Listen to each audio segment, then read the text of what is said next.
Hi, Randy, the mobile home guy here again today. Today I want to talk to you about frozen pipes in a mobile home. So here, let me show you a diagram that we've drawn here. So inside the house, this is going to be the house here. This is the floor. And right below the floor is where your hot and cold main water lines are all hooked up. And they're usually attached to the bottom of the floor. Just below that is suspended an insulation barrier. And below that's a moisture barrier. Okay, and then we have your main water line coming in from the ground. Here's the ground. Comes in from a pit. There's a pit somewhere on your site that runs. Has a shutoff inside there, which usually has a meter attached to that line, or right before the meter there's a shutoff, and a shutoff over here where it connects to the home. So when your home is manufactured, they have all of this here, and right below the insulation they'll stub out a little main line there. So when it gets to the site, it'll come out of the ground, run along, and go into that and hook up for that. So I get a lot of questions, what needs to be heat taped? Maybe I don't have enough heat tape there. Only thing that needs to be heat taped is below this insulation barrier here. So these pipes that are running on the ground and into the pit there. Anything up here, none of this needs to be heat taped, okay? So all of this is inside of an insulation barrier, and inside that insulation barrier there's a furnace duct that runs and keeps this environment warm. Now if you have an outside access water heater, there's a lot of T's and things going on there. That might be different. You might need to heat tape some of that stuff to keep it from freezing and those kinds of things. But for rule of thumb though, anything inside the insulation barrier here, none of that needs to be insulated. None of that needs to be heat taped. So what's the problem with your pipes? Are you totally frozen? You have no water at all? Well, we're going to look first off probably, and this is really a suspect area because this is exposed. Okay, no water. Mainline usually means mainline is frozen. So one thing we're going to want to check, make sure your heat tape is plugged in. Hopefully that's all it is. Maybe it just wasn't plugged in for the season. First freeze here, we got froze up. Also check and make sure, even if it is plugged in, make sure that outlet's working. Plug something in there, turn it on, make sure the outlet's working, okay? So say for instance we've plugged that in, everything's plugged in and working. As far as we've made sure the outlet's working, but still the heat tape is not warm. That's going to mean that heat tape needs to be replaced on this entire run here, not any farther up, but right there. I will try and concentrate myself mostly on the areas around the meter, around this area right here that comes out of the well. A lot of times we'll have problems because those aren't well insulated. And right here where this section that goes into the home, sometimes the heat tape will stop right here and this little spot right here will be frozen. So apply some heat there. A lot of times I'll also try to turn one of these valves, and if I can turn them freely, usually that means that that area doesn't have ice in it. If I can't really close it or turn it, that usually means that that area is frozen, and I'll concentrate some of my heat there, most oftentimes in these general areas like that.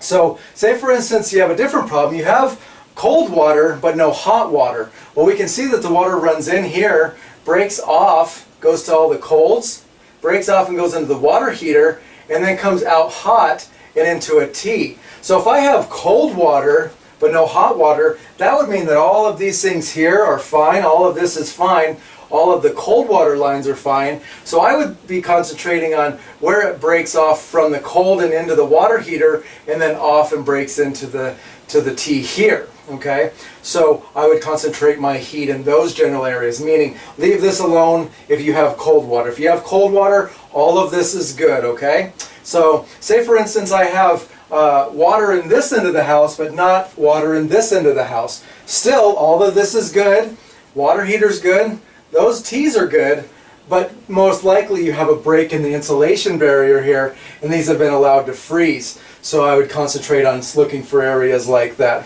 A lot of times I'll get a question, maybe my water heater froze. I have only one time seen a water heater freeze. That is a lot of gallons of water to freeze overnight. I had water last night. I don't have water tonight. Saying that that froze is highly, highly unlikely. More likely is that one of your lines froze. It's awful cold for 30 gallons or 40 gallons of water to freeze. Okay, so also this is a typical way it happens. Sometimes this main will go in here, this main, this T right here will actually split off inside of this area, and you'll have a lot of T's inside the compartment with the water heater. So then you'll need to figure out, I have say cold water going to this shower but not to that shower, well, look and see where that tees off, and then you'll concentrate there. Okay, so sometimes when you have the tees all inside of there, just apply a lot of heat. Now, no matter what you do, make sure to be really careful on applying that heat. Of course, if I have say this area I'm concentrating heat on, I'd put the skirting back here and leave the skirting all on here and focus some heat going in that way, and kind of put the panel back over there. Remember to be real safe because there's a lot of flammables in there. Best thing to do is have somebody that you trust having that heat under there. Meanwhile, you go in and getting a new heat tape, because that's going to need to be replaced anyway if your heat tape isn't working. We also get a lot of questions on in our store. They come in and they say, I need a new heat tape. And my first question, unfortunately, is how long is the heat tape? And people don't seem to know, because who would know that unless you were under there crawling around and looking. So one of the things we desperately need to know is how long is your heat tape. Now again, you have a main line that drops below the insulation barrier here, and then on site, somewhere on site where your mobile home was located, there's this well here.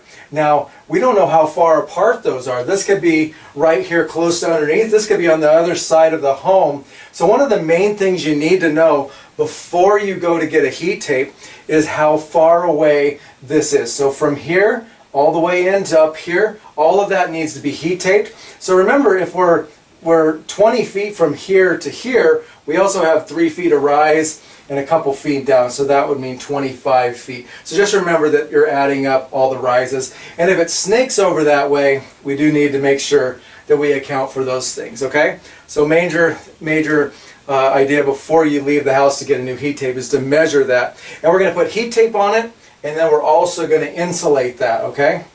Again, being really careful with that heat. Hopefully that helps you a lot.